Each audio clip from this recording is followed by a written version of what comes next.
This is from Mary Oliver, called Invitation, from A Thousand Mornings.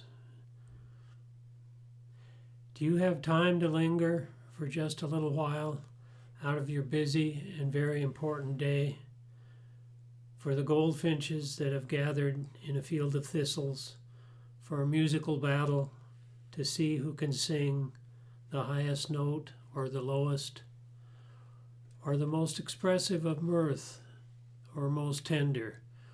Their strong, blunt beaks drink the air as they strive melodiously, not for your sake and not for mine, and not for the sake of winning, but for sheer delight and gratitude. Believe us, they say, it is a serious thing just to be alive on this fresh morning in a broken world. I beg of you, do not walk by without pausing to attend to this rather ridiculous performance. It could mean something. It could mean everything. It could be what Rilke meant when he wrote, "You must change your life." Mary makes things so clear, doesn't she?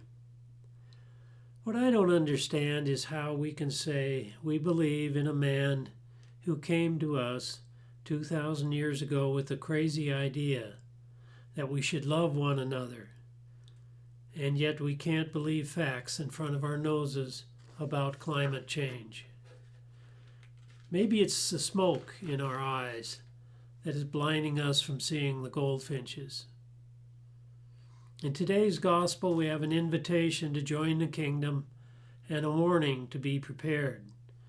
What jumps out for me in this gospel is the man who is standing in a crowd of people dressed in their finest wedding garments. He is only wearing a t-shirt and jeans. Who are you, man? What do you want to say? He says, I am a warning to you. I love to look out my front window and watch the birds at the feeders. The house finches with their heavy striping and the soft red chests mingle with the white-crowned and house sparrows. The quails scamper around under the feeders like their tails are on fire, trying to see who can get the leftover seed. My favorite actors are the bossy jays, of course. Peanut birds, we call them. They will eat out of your hands if you offer peanuts in the shells. All the birds scatter when the fierce Cooper hawks flash in hungry for a snack. He's not a picky eater, taking whatever is too slow to get out of the way. Here's a quote from Audubon magazine.